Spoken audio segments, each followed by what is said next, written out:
Hey there, I'm Julie Thompson, minus 28, a rising star in marketing and about to marry the love of my life. Everything was perfect, or so I thought. Julie, you look stunning. My best friend Jessica beamed, adjusting my veil with a grin. Thanks, Jess. I can't believe this day is finally here. I took a deep breath, steadying myself as I prepared to walk down the aisle. My heart melted when I saw Mark's face light up. God, I love that man. The ceremony was flawless, like a dream. But the reception, that's when things took a dark turn. Julie, darling, Eleanor, Mark's mother, called out with a toast in hand. To my new daughter-in-law.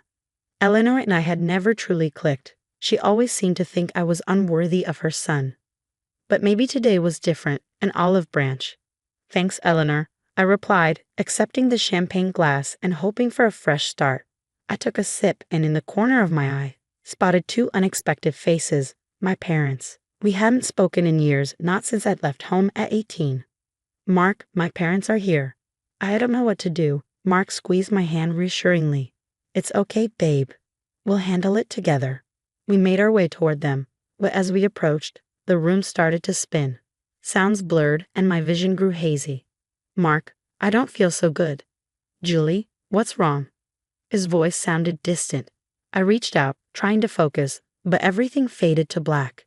The last thing I saw was Eleanor's face, smiling, but there was something sinister in her expression.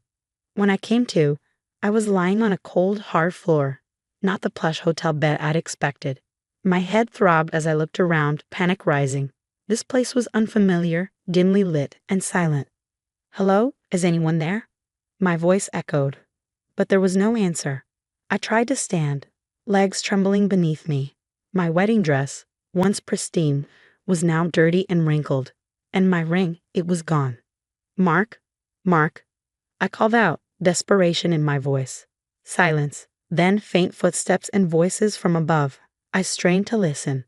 She's gone, Mark. I'm so sorry, sweetie. Eleanor's voice, thick with mock sympathy. My blood ran cold. What was going on? Days blurred together in that dark, windowless basement. I pieced together fragments of conversations, slowly realizing the horrifying truth. One day, I heard Eleanor's heels clicking on the stairs. The door creaked open, flooding the room with light. She stood there, silhouetted, her gaze filled with cold satisfaction. Well, how's the runaway bride? Eleanor, what's happening? Let me out of here. She laughed, a sound that chilled me to the core. Oh, Julie, you naive little girl. Did you really think you could take my son from me? Take him? We're in love. We got married.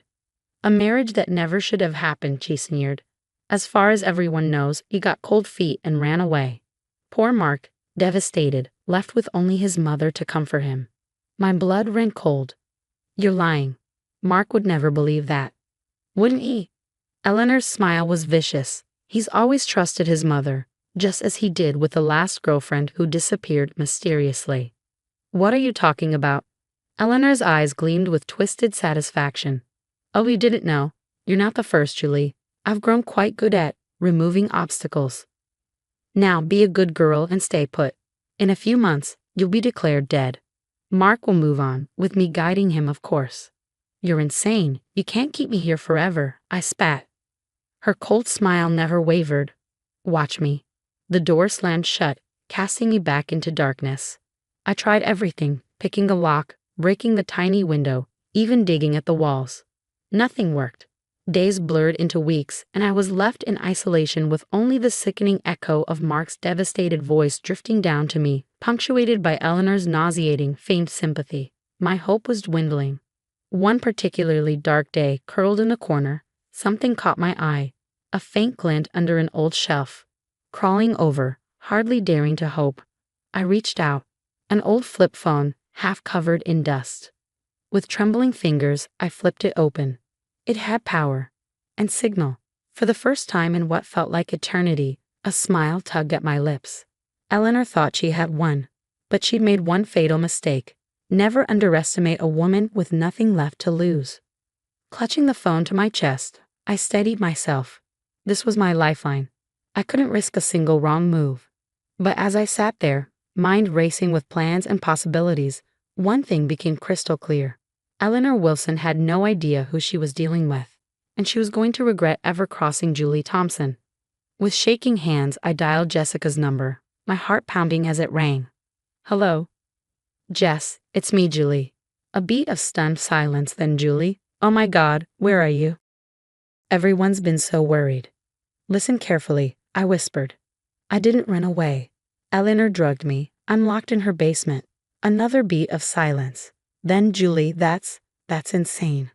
Are you okay? Do you need help? I swear on our friendship, Jess, I'm telling the truth. I need you to believe me. She hesitated. This is a lot to take in. I know, but please, I need you to help me look into some things, discreetly. What things? Eleanor's past, the family business, finances, Mark's ex-girlfriend.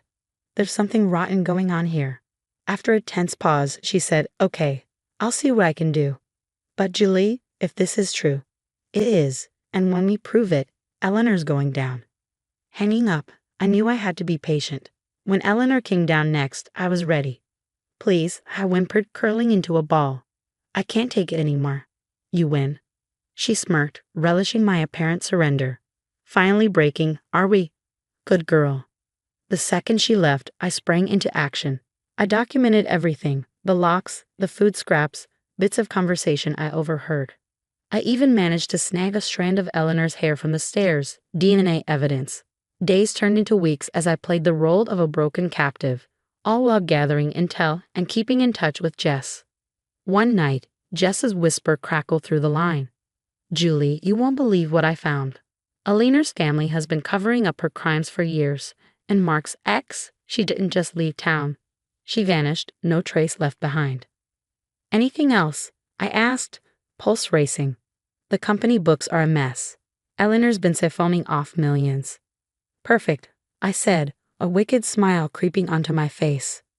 We've got her. Now we just need to set the trap.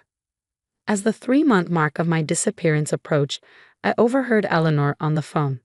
Yes, we'll file the death in absentia papers next week. It's time to move on.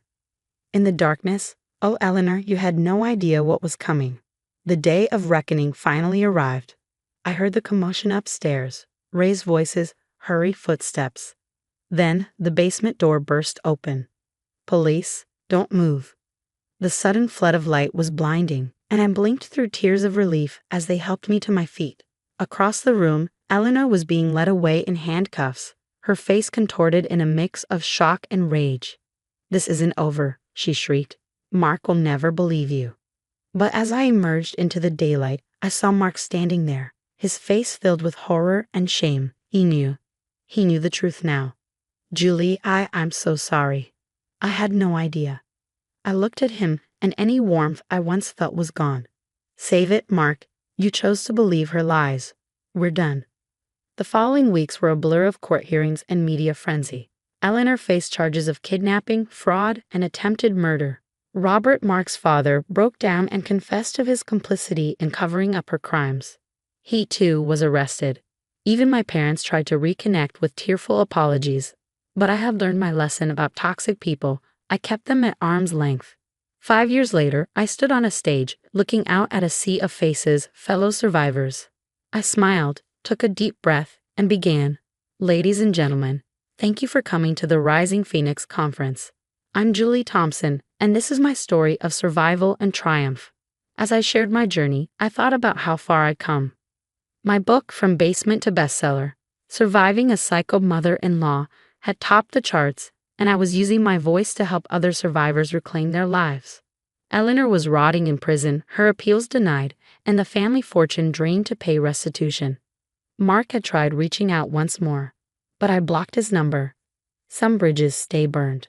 In the front row, Jess beamed at me, my best friend and now my business partner in our advocacy organization. I wrapped up my speech with a final thought. Remember, your past doesn't define you, your strength does. We are not victims, we are survivors, and we will rise. The applause was thunderous as I stepped off stage. I felt light, free.